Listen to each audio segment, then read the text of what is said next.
We're at Washington Square Park on a warm February day. Pigeons are cooing, dogs are barking, there's a guy playing piano, lots of people just walking around and talking. And then there's the weed.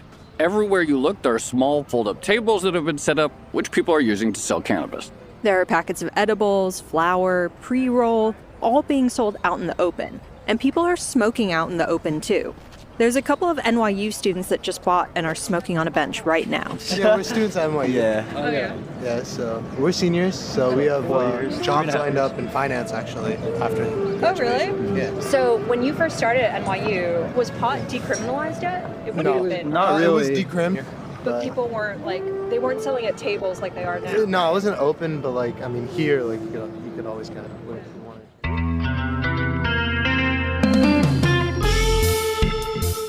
Welcome to Potlots, our deep dive into what's going on with the legalized marijuana market in New York.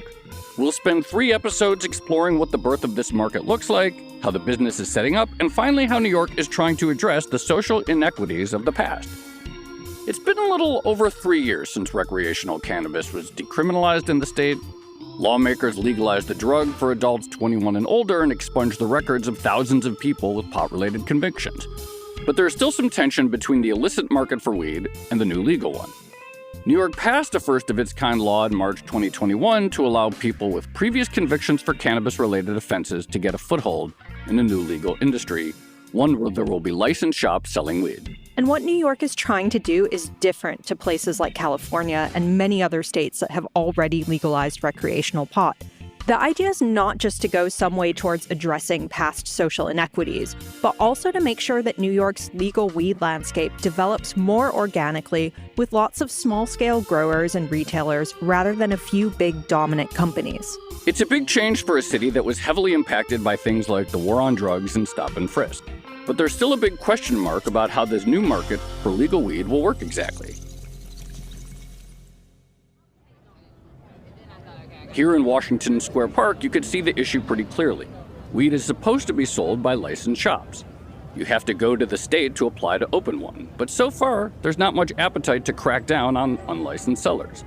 No one wants to be arresting people for selling weed illegally after the state just decriminalized it. They can if you ain't got no ID. If you ain't got no ID, yeah, they gonna arrest you, make sure you know who you are, and then after that, they leave you alone. But if you got ID, they just run your joint and whatever, just tell you pack up and leave, you know what I mean? This ain't killing nobody, baby. Come on, you got liquor stores, man. Come on, you know how you white folks get bread, man. Let us get some money, man. That's one of the cannabis sellers in Washington Square Park. We're not going to use his real name for obvious reasons, so we'll just call him Charlie. Charlie has a small fold-up table and is selling packets of flour and pre-rolled joints, and we asked him if he ever gets in trouble with the police for all that he's doing because selling pot without a license is still illegal. Everybody need weed to smoke, man. Everybody need their little weed to smoke to calm down. You know, it ain't a bad thing.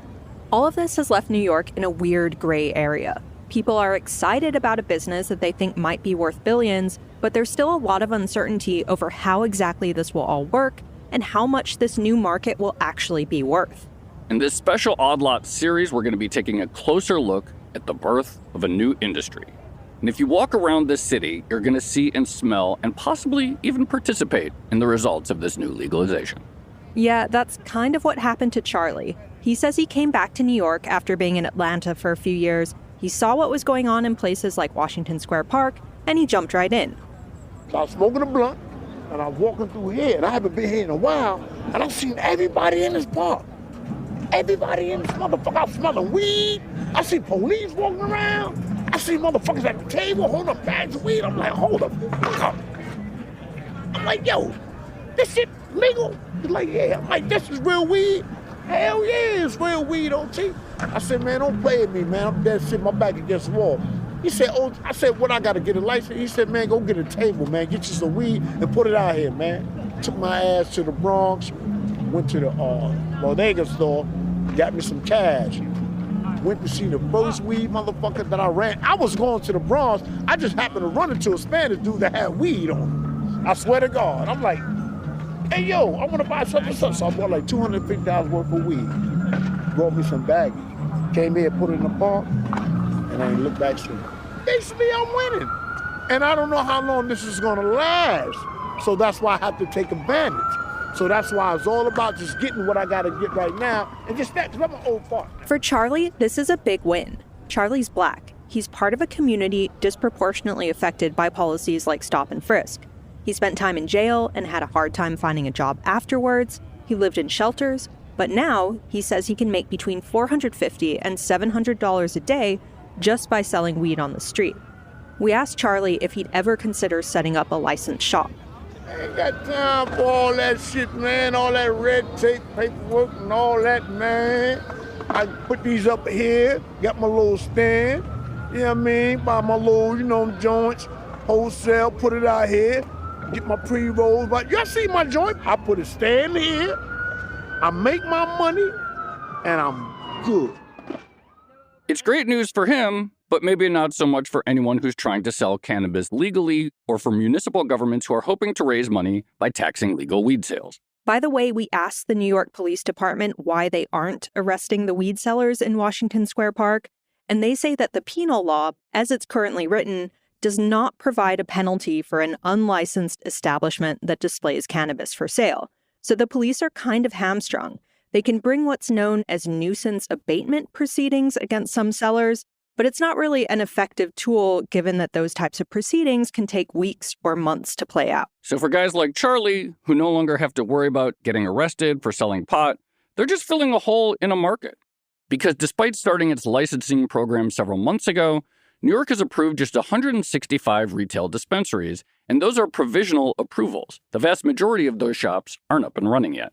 One of New York's first legal pot shops, Housing Works Cannabis Company, is just a few blocks from here, actually. We're going to talk to them in a later episode, but it's worth noting that the first 3 retail dispensaries to start operating in the city were all set up within about 10 blocks of each other.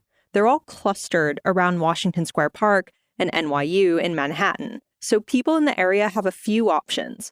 They can go to a licensed store and get regulated weed, or they can shop on the street in places like the park and buy from sellers like Charlie. But that's not the case everywhere. A case in point, almost 85% of municipalities in Long Island have opted out of allowing dispensaries at all. You can't even hit 8 weed stores at 9 boroughs. They say they hit 8 weed stores in 9 boroughs. So I'm like, 9 boroughs, like, all right, if you count Long Island, New Rochelle, Yonkers, and Mount Vernon, and then the 5 boroughs, I guess you got 9. But come on, it's bullshit. You breaking, you running up and taking them people weed. They ain't gonna get no time for it. What is the fine? This was a point echoed by Jeffrey Schultz, who just might be the polar opposite of our cannabis seller in Washington Square Park. He's a corporate lawyer at a firm called Feuerstein Kulik, and he's been helping advise people that want to open weed dispensaries legally, plus people who want to invest in the industry or start bigger cannabis companies called multi-state operators, or MSOs. He points out that even after the medical marijuana program, which started back in 2014, doesn't have that many licensed operators yet either, despite it being almost 10 years old. How do you get a license? You need to be issued a license from the state, whether it's adult use or medical. Those licenses don't come free. And, there are exceptions to every rule. Every state has a different program. Florida, for example, let's take New York's medical market. New York's medical market, there are 10 licensed operators in the state of New York under the medical program. 10. That's it for a state of 19 million residents. It's very challenging to get your hand on one of those licenses. They've all changed hands at some point or are in the process of changing hands at the moment, versus a state like Oklahoma where you can show up and if you have a heartbeat and I think probably $500, you can probably get yourself a license. But you walk into 2 very different economic situations and opportunities. In New York, if you're one of 10, you're an oligopoly. In Oklahoma, the challenge there isn't whether you can get the license, it's whether you can be competitive enough to make money. And that's really where it begins. I think what we're seeing as the industry matures, challenges particularly for brands and single state operators, or generally not the large MSOs. That's one reason why it's hard to find brands that are popular in places like California, here in New York, legally at least. Also, New York specifically has written conditions that dictate the kind of packaging and branding allowed, and as the rules vary by state, it's hard to standardize the move into other states. It's very difficult to build your brand, to build brand equity. If you're a California brand, when I'm seeing it now every day, these California brands want to enter New York. They don't have a license yet, they may never get one. It's expensive, the license itself, the capex required to build a manufacturing or cultivation or both facilities in the state of New York or any state it's capex heavy. And it could be several years before you see a return on that investment. But for Jeff, there's no gray market in weed in New York. What sellers like Calvin are doing is very illegal. Let me be very clear. None of those stores that are outside of the medical market that you're seeing, the bodegas and without naming names, well, they're everywhere, quite honestly. There's no loophole. There's no loophole. It is illegal. It is illegal at the state level. It is illegal at the federal level. They're committing federal crimes. They're committing state crimes. The loophole is that there is no enforcement today. And it is, quite honestly, scaring away a lot of operators, particularly on the retail side. They know they don't want to compete with that. Why compete with that? And this is a story we've read before. This happened in California when we transitioned from Prop 215 to Prop 64, when we went from medical to adult use. It was a very, very bumpy ride. And to this day, there are thousands of unlicensed retailers in California. This is the result of decriminalizing something without simultaneously regulating it. This delay in the program and the rollout of the program is exacerbating this problem. With a lack of enforcement, it's clear that there's not much appetite in today's political environment to lock people up for selling weed illegally. Not only to not do it, but the optics of it are horrific. It appears that no one's really going to suffer criminal consequences of operating these stores. It's possible that they'll be disqualified eventually from applying for a license, but again, I'm not sure that's going to deter anybody. The state made what I would say a relatively weak effort at attempting to scare people away from doing this. They sent out a cease and desist letter, but that letter had no teeth, and it was sent to a very small fraction of the retailers that are out there that are operating. But look, when there are no consequences, really, what's the point? As of the date we're recording this episode, the state reports having sent out 200 cease and desist letters statewide. And in New York City, the total estimated street value of illicit products seized is $10 million. That includes over 75 unlicensed shops and about 20 mobile trucks. Why would they stop? Why would anyone do that? And I think it's very short-sighted to remain or move into the non-licensed market right now. I suppose there's a cash grab opportunity. There's no question about that. We all see it. But the cannabis industry will evolve much like alcohol did when Prohibition ended in the 30s. And it took time. It took time for liquor stores to pop open. It's going to take time, and it's going to take time to shut down the illegal stores. I don't foresee that happening until there's a sizable regulated industry that finally has had enough and says, it's enough, we can't compete, particularly right now when the state is about to finance the first 100, 150 stores, their primary competition. So the state is going to fund people who they have determined deserve a shot at having ownership in this industry, and their biggest competition is the illicit stores. So query whether the state is really going to let this continue for any period of time. I think that's the reason, if it's going to end at some point, it's because the state is raising money and they're using tax revenue to support legal regulated stores, and they can't have someone next door to them selling untaxed legal cannabis from California.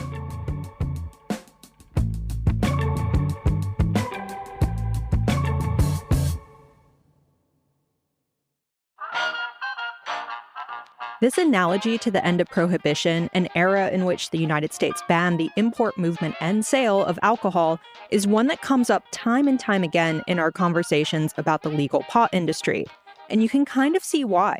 Selling booze in the US was illegal for more than a decade, and then, just like pot, it was suddenly okay again. But there are some big differences.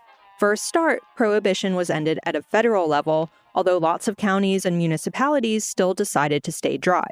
And when Prohibition ended in 1933, there wasn't any real effort to unwind the criminal charges of the past decade. If you'd gotten into trouble for bootlegging booze, then tough luck. What's unusual about New York's legalization of cannabis is the social justice component that comes with it.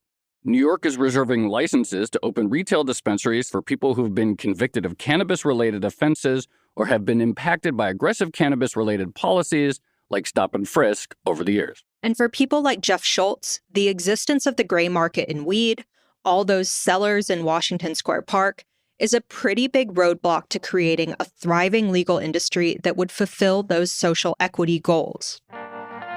I think we need to heal a little bit. It's a little bit different than the alcohol industry in the 30s. we didn't have this restorative justice layer to an industry that was being brought into the light. But we have to deal with that as a nation. We have to deal with that as operators in this industry, as competitors with one another, until we heal from the war on drugs and some of the issues that are very much front and center in New York City. I'm not sure we're going to see a whole lot of action there, but I think once the state realizes that they are enabling their largest competitors, it may end. There are some other tensions with the gray market as well.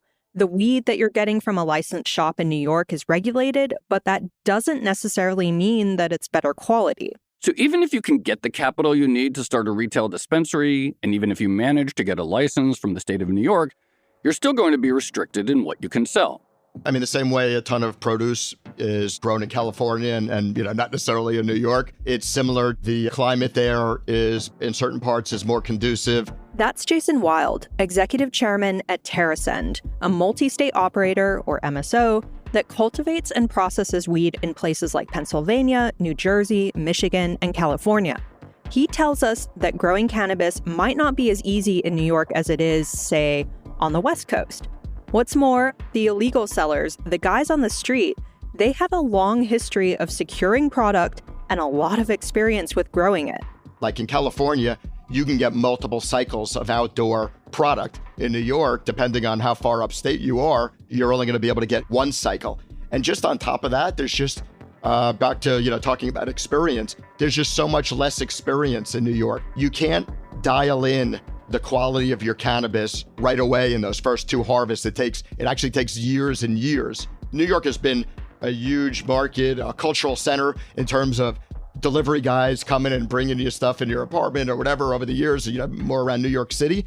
But there's been practically no industry in New York of cultivators and manufacturers. On the other hand, California, that's been a big part of their economy, even when it was illegal. And when they passed laws legalizing medical and then rec in California, they were just trying to bring all of the illegal growers into the legal framework. But they came in knowing how to do this stuff. In New York, there's just no experience on top of all the different climate issues and things like that. And you're also going to be competing with street sellers who have access to everything. Flower from organic weed farms in Florida, or the most recognizable brands from California with very little overhead. That's what the illicit market's really good at, I guess. That branded product. And I hear there's counterfeit brands in New York City coming in from the West Coast. Water will find its way through those cracks and the like. So if you're buying it illicitly in New York and it's a branded product, it is definitely not coming from those 10 medical ROs right now, registered operators. So how is it getting across? Same as it always has, quite frankly. It's being grown maybe out west, being packaged, and it could be being packaged in a legal state and then being sold off their books out of state. That has happened. But at the end of the day, that product you're buying might be 100% illicit from where it's grown. It might not have had a license to be grown, might not have a license to be processed. It certainly didn't have a license to get shipped from California to New York City. And at the end of the day, finds you like when you used to go and find your plug and he'd give you a little sandwich bag of an eighth. Now they just got really fancy sandwich bags. That's Craig Wiggins. He used to lead a trio of analysts known as the Canalists. Joe and I actually spoke to him on the podcast back in 2019, but now, 4 years later, he's wound the Canalists down, but he still keeps a finger on the pulse of the cannabis industry. He describes the New York market as basically the Wild West. They're allowing pretty much everything to go on. There's people who have already built their infrastructure, who are very effective at getting good quality cannabis from California east kind of thing. So I think that's always going to be there. But I think New York is a real interesting example. So New York legalized or voted to legalize, and it was signed off by the governor end of March 2021. Presently in New York, you have 10 what are called registered operators or RO. Those are the medical guys that got their licenses early on. Each one of those companies was allowed to open up 4 medical dispensaries. Now, with adult use coming in, they're going to eventually be allowed to open up 4 more medical dispensaries in underserved communities. And when they get those 8 open, so the 4 existing plus the 4 more, and the underserved communities have not been defined yet, then they're allowed to take out of those 8 stores 3 are allowed to go dual, so adult use and medical. Those 10 companies that can have 40 stores amongst them, which is an awful lot for New York, can they deliver their product outside their store network, or are they going to be required to sell through an independent third party? That's to be determined. So what has happened so far in New York, and retail is going first off, those 150 stores will be social equity stores. So you've had to have an arrest in your family in the past. You've had to demonstrate that you've been running a profitable enterprise business for at least a year. So those 150 applications for retail are up. They've licensed 250 hemp and outdoor licenses. So at the end of this year's Croptober, which usually comes in October, thus Croptober, we will see a supply of adult use cannabis finally entering the processing system in New York. That's where we are with New York. So because of how the state's rolling out its adult use, the illicit market's operating pretty much with impunity right now.